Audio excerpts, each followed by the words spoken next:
ಯಾವ್ದಾದ್ರು ಮನುಷ್ಯರಿಂದ ಇರಬಹುದು, ಟಾರ್ಗೆಟ್ ಮಾಡ್ತಿರ್ತಾರೆ. ಹೌದು, ಪ್ರಾಣಿಗಳಿಂದ ಇರಬಹುದು, ಯಾವ್ದೇ ಇರಬಹುದು. ಇವತ್ತಿನ ತನಕ ತೊಂದರೆ ಆಗಿಲ್ಲ ಸರ್. ಈಗ ಒಂದು 27 ವರ್ಷದಿಂದ ವೇಷ ಮಾಡ್ತಿದೀವಿ.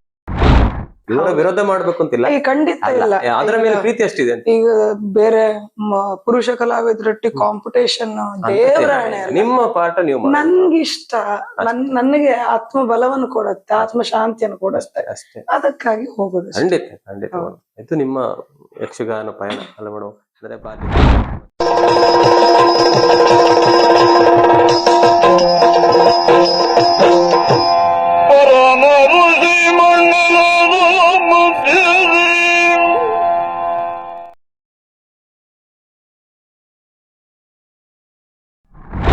ನಮಗೆ ಸಾಮರ್ಥ್ಯ ಇದ್ರೆ, ಜೊತೆಲಿ ಒಂದು ಯೋಗ ಅಂತ ಇದ್ರೆ, ಆ ದೇವ್ರದೇ ಇದ್ರೆ ಆಗಬಹುದೇ ಬಿಟ್ರೆ ಯಾರು ಯಾರನ್ನು ಸ್ಟಾರ್ ಮಾಡ್ಲಿಕ್ಕೆ ಸಾಧ್ಯ ಇಲ್ಲ ಅನ್ನೋದು ನನ್ನ ಭಾವನೆ, ನನ್ನ ಅಭಿಪ್ರಾಯ.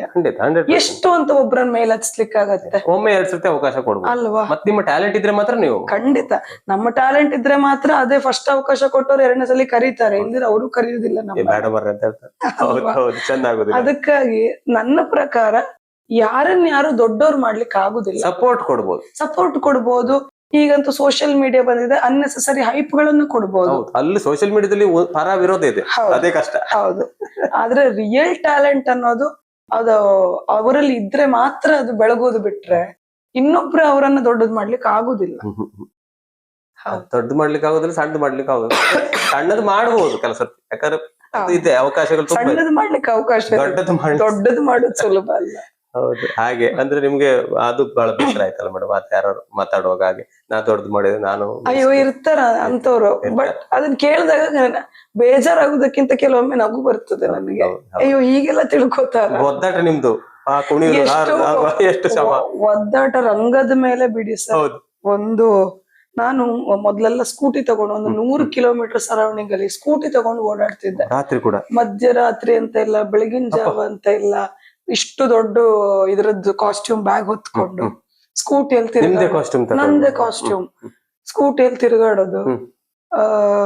ಹುಷಾರಿಲ್ಲ, ಎಷ್ಟು ಸರಿ ಹುಷಾರಿಲ್ಲ ಅಂತಿಲ್ಲ, ಬೇರೆ ಏನೋ ಪ್ರಾಕೃತಿಕ ಸಮಸ್ಯೆ ಇರ್ಬೋದು, ಏನೇ ಇರ್ಬೋದು, ಕೊಟ್ಟು ಮಾತನ್ನು ತಪ್ಪಿಸ್ಬಾರ್ದು ಅಂತ ನಾನು ಎಷ್ಟು ವರ್ಷ ಒದ್ದಾಟ ಮಾಡಿದ್ದೆ. ಯಾರು ಇಲ್ಲ ನನ್ನ ಜೊತೆಗೆ, ಸಪೋರ್ಟ್ ಯಾರು ಇರ್ಲಿಲ್ಲ, ಒಬ್ಬಳೇ ಓಡಾಡ್ತಿದ್ದೆ. ಆಯ್ತಾ? ಇಷ್ಟು ಒದ್ದಾಟ ಮಾಡ್ಕೊಂಡು ಹೋಗುವಾಗ ಯಾರೋ ಬಂದು ನಮ್ಗೊಂದ್ ಹೆಸರು ಬಂದ್ಮೇಲೆ ಕ್ರೆಡಿಟ್ ತಗೊಳೋದಿರತ್ತಲ್ಲ, ಅದೊಂಥರ ನಗು ಬರತ್ತೆ. ಅದೇ ನಾವು ಯಾರು ಅಂತ ಗುರ್ತಿಸ್ಕೊಳ್ಳೋದೇ ಇದ್ರೆ ಆಗ್ಲೂ ಇವ್ರು ಹೀಗೆ ನಾವೇ ಇವ್ರಿಗೆ ಒಂದು ಇದು ಮಾಡಿದ್ವು ಅಂತ ನಮ್ಮ ಹೆಸರೇ ತಗೊಳ್ತಿದ್ರ ಯಾರಾದ್ರೂ? ಇಲ್ಲ. ಅದಕ್ಕಾಗಿ ಇರ್ಲಿ, ಪರವಾಗಿಲ್ಲ, ಅದು ಅವರ ಸ್ವಭಾವಕ್ಕೆ ಬಿಟ್ಟಿದ್ದು. ಇನ್ನು ಆ ಯಕ್ಷಗಾನದ ಜರ್ನಿ ಇದೆ ಅಲ್ಲ, ನಾನು ಹೇಳಿದ್ನಲ್ಲ, ಆ ಸ್ಕೂಟಿಯನ್ನೆಲ್ಲ ತಗೊಂಡು ಹೋಗುವಾಗ ಒಂದ್ ಸಣ್ಣ ಇನ್ಸಿಡೆಂಟ್ ಹೇಳ್ತೀನಿ ನಿಮ್ಗೆ.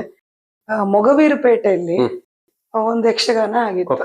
ಹೌದು, ಅಲ್ಲಿ ನಂದು ಶ್ವೇತಕುಮಾರ, ಯಲಗುಪ್ಪ ಸುಬ್ರಹ್ಮಣ್ಯ ಹೆಗಡೆ ಅವರದ್ದು ತ್ರಿಲೋಕ ಸುಂದರಿ. ಸುಮಾರು ವರ್ಷದ ಹಿಂದೆ, ತುಂಬಾ ವರ್ಷದ ಹಿಂದೆ, ಒಂದು 10-15 ವರ್ಷದ ಹಿಂದೆ ಇರ್ಬೋದು. ಆಗ ಆಟ ಮುಗಿಸಿ ನಾನು ಸ್ಕೂಟಿ ತಗೊಂಡು ಹೊರಟೆ. ಫುಲ್ ಕಾಡು ದಾರಿ ಅಲ್ಲ ಅಲ್ಲಿ. ಕಾಡು ದಾರಿಯಲ್ಲಿ ನನಗೆ ಶೌಚಕ್ಕೆ ಹೋಗ್ಬೇಕಿತ್ತು. ಸ್ಕೂಟಿಯನ್ನು ಸೈಡ್ ಹಾಕಿ ಅಲ್ಲೊಂದು ಈಗ ಕಾಲುವೆ ತರ ಹೋಯ್ತು, ಸೈಡ್ ಅಲ್ಲಿ ಹೋಗಿ ಬಂದು ಸ್ಕೂಟಿಯನ್ನು ಆನ್ ಮಾಡ್ತಿದ್ದೇನೆ. ಅಲ್ಲಿ ಹುಲಿ ಪಾಸ್ ಆಗ್ತಿದೆ. ನಾನು ಹೋದ ಜಾಗದಲ್ಲ ಹುಲಿ ಲಿಟ್ರಲಿ ಅದೇ ಜಾಗಕ್ಕೆ ನನ್ನ ಎದುರು ಕಡೆಯಿಂದಲೇ ಪಾಸ್ ಆಗಿದೆ. ಸುಮ್ಮನೆ ನಿಂತಿದೆ. ದೇವ್ರೆ, ನೀನ್ ಹೇಗ್ ನಟಿಸ್ತೀಯೋ ಹಾಗೆ ಸುಮ್ನೆ ಹೋಯ್ತು, ಸುಮ್ನೆ ಪಾಸ್ ಆಯ್ತು, ಏನು ತೊಂದರೆ ಮಾಡಿಲ್ಲ. ಸುಮ್ನೆ ರೋಡ್ ದಾಟ್ತಾ ಇತ್ತು, ನಾನು ರೋಡ್ ಸೈಡ್ ಇದ್ದೆ, ಅದು ರೋಡ್ ದಾಟಿ ನನ್ ಕಡೆ ಬಂತು. ದಾಟ್ಕೊಂಡು ನಾನು ಎಲ್ಲಿ ಹೋಗಿದ್ದೆ ಕಾಲುದಾರಿಯಲ್ಲಿ, ಅಲ್ಲೇ ಹೋಯ್ತು. ನೀವು ಹೇಳುವಾಗ ನಮ್ಗೆ ಜಿಮ್ ಜಿಮ್ ಅಂತ. ನಾನಂದ್ರೆ ಮೊದ್ಲಿಂದ ಹಾಗೆ ನನ್ ಜೊತೆಗೆ ದೇವ್ರಿದ್ದಾನೆ ಅನ್ನೋದು ಒಂದೇ ಭರವಸೆ ನನ್ಗೆ. ಅದ್ ಏನ್ ಬೇಕಾದ್ರೂ ಆಗ್ಲಿ, ದೇವ್ರಿದ್ದಾನೆ. ಆದ್ರಿಂದ ಇವತ್ತಿನ ತನಕ ನನಗೆ ಯಕ್ಷಗಾನಕ್ಕೆ ಹೋಗಿ ಬರುವವರೆಗೆ ಯಾವ ಒಂದು ಅಡೆತಡೆಯೂ ಆಗಿಲ್ಲ ಇವತ್ತಿನ ತನಕನು. ಈಗ ಯಾವ್ದಾದ್ರು ಮನುಷ್ಯರಿಂದ ಇರಬಹುದು, ಪ್ರಾಣಿಗಳಿಂದ ಇರಬಹುದು, ಯಾವ್ದೇ ಇರ್ಬೋದು, ಇವತ್ತಿನ ತನಕ ತೊಂದರೆ ಆಗಿಲ್ಲ ಸರ್. ಈಗ ಒಂದು 27 ವರ್ಷದಿಂದ ವೇಷ ಮಾಡ್ತಿದ್ದೀನಿ. ಇವತ್ತಿನವರೆಗೆ ಒಂದೇ ಒಂದು ದಿನ ಅಂತ ತೊಂದ್ರೆ ಹಾಗಾಗುದು ಬೇಡ ಮುಂದೆ ಕೂಡ, ಯಾಕಂದ್ರೆ ನಿಮ್ಮ ದೇವರು ನಿಮ್ಮನ್ನ ಕಾಪಾಡ್ತಿದ್ದಾರೆ. ಅಂದ್ರೆ ನಿಮ್ಮ ಒಂದು ದಿಟ್ಟ ನಿರ್ಧಾರ ಅಂದ್ರೆ ಮನೆಯವರ ವಿರೋಧದ ಮೇಲೆ ಹೋಗ್ತೀರಿ ನೀವು, ಅಂದ್ರೆ ಅದು ನಿಮ್ಮ ಒಂದು ಅದರ ಮೇಲೆ ಇರುತ್ತೆ ಪ್ರೀತಿ, ಅದು ಅಷ್ಟೇ, ಬೇರೆ ವಿರೋಧ ಮಾಡ್ಬೇಕು ಅಂತಿಲ್ಲ, ಖಂಡಿತ ಇಲ್ಲ, ಅದರ ಮೇಲೆ ಪ್ರೀತಿ ಅಷ್ಟಿದೆ. ಈಗ ಬೇರೆ ಪುರುಷ ಕಲಾವಿದರೊಟ್ಟಿ ಕಾಂಪಿಟೇಷನ್ ದೇವರ ನಿಮ್ಮ ಪಾಠ ನೀವು ನನ್ಗಿಷ್ಟ, ನನಗೆ ಆತ್ಮ ಬಲವನ್ನು ಕೊಡುತ್ತೆ, ಆತ್ಮ ಶಾಂತಿಯನ್ನು ಕೊಡುತ್ತೆ, ಅಷ್ಟೇ, ಅದಕ್ಕಾಗಿ ಹೋಗುದು. ಖಂಡಿತ ಖಂಡಿತ. ಇದು ನಿಮ್ಮ ಯಕ್ಷಗಾನ ಪಯಣ ಅಲ್ಲ ಮೇಡಮ್, ಅಂದ್ರೆ ಬಾಲ್ಯದಿಂದ ಬಂದಂತ ಯಕ್ಷಗಾನ ಕಲ್ತದ್ದು, ಅದೇ ರೀತಿ ಮನೆಯ ವಿರೋಧದ ನಡುವೆ ಈಗ ತಂದೆಯವರು ಹೇಗೆ ಆರಾಮಿದ್ದಾರೆ ಮೇಡಮ್? ಈಗ ಆರಾಮ್ ಮಾತಾಡ್ತಾರ? ಈಗ ಮಾತಾಡಿಸಿರೋ ಎಷ್ಟು ವರ್ಷ ಆಯ್ತು? ಸುಮಾರು ವರ್ಷ ಆಯ್ತು. ಒಳಗಿನ ಸಿಟ್ಟಿದೇನೋ? ಇಲ್ಲ, ಅಂದ್ರೆ ಇಷ್ಟು ವರ್ಷ ನೋಡಿದ್ರಲ್ಲ ಅವರು, ಮಗಳು ಇಷ್ಟು ವರ್ಷ ಜರ್ನಿಯನ್ನು ನೋಡಿದ್ರಲ್ಲ, ನನ್ನ ಒದ್ದಾಟ, ನಾನು ಅದ್ರಲ್ಲಿರುವ ಇಂಟ್ರೆಸ್ಟ್, ನನಗೆ ಯಕ್ಷಗಾನ ಬಿಟ್ರೆ ಆಗುದು. ನಾನು ಯಾವಾಗ್ಲೂ ಹೇಳ್ತಾ ಇರ್ತಪ್ಪ ಅಂತ, ನಾನು ಯಕ್ಷಗಾನಕ್ಕಾಗಿ ದೇವ್ರ ನನ್ನ ಮೆಷಿನ್ ಆಗಿ ಕಳ್ಸಿದಾನೆ. ಏನಾದ್ರೂ ಹುಷಾರಿಲ್ಲ ಅಂತಂದ್ರೆ ಯಕ್ಷಗಾನ ವೇಷಕ್ಕೆ ಬಂದ್ ಕೂಡಲೇ ಸಾಕು, ಒಂದ್ಸಲಿ ಆರಾಮಾಗಿ ಬಿಡ್ತೇನೆ ನಾನು. ಅದಕ್ಕಾಗಿ ನಾನು ಮ್ಯಾನುಫ್ಯಾಕ್ಚರ್ ಆಗಿದ್ದೆ ಯಕ್ಷಗಾನಕ್ಕೆ ಹೇಳ್ತಾ ಇರ್ತಾರೆ. ಅಂದ್ರೆ ನೀವು ಭಾಗವತಿಗೆ ಮಾಡ್ತಿದ್ರಿ? ಹೌದು. ಅದರಲ್ಲಿ ಯಾಕೆ ಮುಂದುವರಿಲ್ಲ ಮೇಡಮ್ ನೀವು? ಭಾಗವತಿಕೆ ಅಂದ್ರೆ ನಾನು ಇಷ್ಟನೇ, ಆದ್ರೆ ನನಗ್ ತುಂಬಾ ಇಷ್ಟ ವೇಷ ಮಾಡೋದು, ಪಾತ್ರಗಳೇ ನನಗ್ ತುಂಬಾ ಇಷ್ಟ. ತಂದೆಯವ್ರು ಮಾಡಿದದೆ ಅಲ್ವಾ, ಅದೇ ಬರ್ಲೇಬೇಕು. ನನ್ಗೊಂದು ರೋಲ್ ಮಾಡೆಲ್ ಅವರೇ ಅಲ್ವಾ, ಅದಕ್ಕಾಗಿ ಅವ್ರ ವೇಷವು ಅಷ್ಟು ಜನಪ್ರಿಯ ವೇಷಧಾರಿ ಅವರು, ಅವ್ರ ವೇಷ ಕಾಣ್ಲಿಕ್ಕೆ ಚಂದ, ನೃತ್ಯ ಎಲ್ಲವೂ ಎಷ್ಟು ಬೇಕಷ್ಟೇ. ಹೌದು, ನಂಗೆ ಅದಕ್ಕಾಗಿ ವೇಷದ ಮೇಲೆ ನನಗೆ ಆಕರ್ಷಣೆ ಹೆಚ್ಚು, ಜಾಸ್ತಿ. ಅದ್ರಿಂದ ನೀವು ವೇಷಧಾರಿ ಆದ್ರಿ, ಇಲ್ಲಾಂದ್ರೆ ಭಾಗವತ ಆಗ್ತಿದ್ರಿ ನೀವು. ಅದೀಗ ಕ್ಲಾಸ್ ಮಾಡ್ಲಿಕ್ಕೆ ಎಷ್ಟು ಬೇಕು, ಭಾಗವತಿಗೆ ಮಾಡಿ ಕಲ್ಸಿ ಕೊಡ್ತೀರಿ? ಹೌದು, ನಾನೇ ಭಾಗವತಿಗೆ ಮಾಡಿ ಕ್ಲಾಸ್ ಅಲ್ಲಿ. ಅದ್ರ ಬಗ್ಗೆ ಮತ್ತೆ ಮುಂದೆ ಮಾತಾಡೋಣ, ಕ್ಲಾಸಿನ ಬಗ್ಗೆ. ಹಾಗೆ ನಿಮ್ಮ ಈ ಪಯಣ ಅಂದ್ರೆ ಮನೆಯ ದಿಟ್ಟತನದಿಂದ ಯಕ್ಷಗಾನ ರಂಗಕ್ಕೆ ಹೇಗೆ ಬಂದ್ರಿ, ನಿಮ್ಮ ವಿರೋಧಗಳೇನಿತ್ತು, ಅದನ್ನೆಲ್ಲ ಎದುರಿಸಿ ಹೇಗೆ ನೀವು ಮುನ್ನಡೆದ್ರಿ ಎನ್ನುವುದರ ಬಗ್ಗೆ ನಾವು ಈ ಎಪಿಸೋಡ್ ಅಲ್ಲಿ ವೀಕ್ಷಕರಿಗೆ ತಿಳಿಸಿದ್ದೇವೆ. ಹಾಗೆ ನಿಮಗೆ ಪ್ರೀತಿಯ ಧನ್ಯವಾದಗಳು. Thank you. ಮುಂದಿನ ಎಪಿಸೋಡ್ ಮತ್ತೆ ಭೇಟಿಯಾಗೋಣ. Thank you. ಆತ್ಮೀಯ ವೀಕ್ಷಕರೇ, ಇದಾಗಿತ್ತು ಪ್ರಾರಂಭಿಕವಾಗಿ ಅವರು ಯಕ್ಷಗಾನವನ್ನು ಆಯ್ಕೆ ಮಾಡಿಕೊಂಡಾಗ ಆದಂತ ಪರ ಮತ್ತು ವಿರೋಧಗಳು, ಅದರ ಬಗ್ಗೆ ಅವರು ತಿಳಿಸಿದರು. ಹಾಗೆ ಮುಂದಿನ ಎಪಿಸೋಡ್ ಅಲ್ಲಿ ಇನ್ನು ಬಹಳಷ್ಟು ಅವರ ಬಗ್ಗೆ ತಿಳಿಲಿಕ್ಕಿದೆ. ವೀಕ್ಷಿಸಿ ಭಾವಸ್ಪಂದನ ಪ್ರತಿದಿನ ರಾತ್ರಿ 8 ಗಂಟೆಗೆ.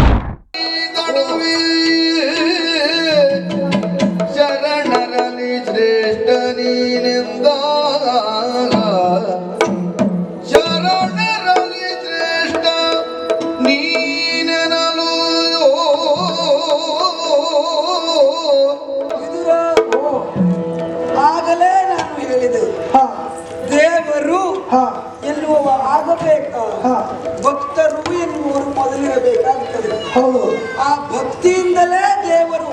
ಅದು ಬೀಜ ಮೊದಲು, ವೃಕ್ಷ ಮೊದಲು ಹೇಳಿದ ವೃಕ್ಷದಿಂದ ಬೀಜವೋ, ಬೀಜದಿಂದ ವೃಕ್ಷವೋ ಹೇಳೋದಕ್ಕಾಗುವುದಿಲ್ಲ. ದೇವರಿಂದ ಭಕ್ತರೋ, ಭಕ್ತರಿಂದ ದೇವರು ಹೇಳುವುದು ಕಷ್ಟ. ಹೌದು, ಆದರೆ ದೈವತ್ವದ ಸ್ಥಾನವನ್ನು ಏರಬೇಕು.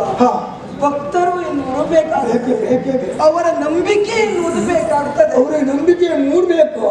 ದೇವರು ಎನ್ನುವ ಇರಲೇಬೇಕಾಗ್ತದೆ. ಹೌದೇ ಹೌದು, ಪರಸ್ಪರ. ಅದಕ್ಕಾಗಿ ಅಲ್ವಾ ಹೇಳುವುದು, ಅರ್ಚಕಸ್ಯ ಪ್ರಭಾವೇನ ಶಿಲಾ ಭವತಿ ಶಂಕರ. ಅನುಮಾನವೇ.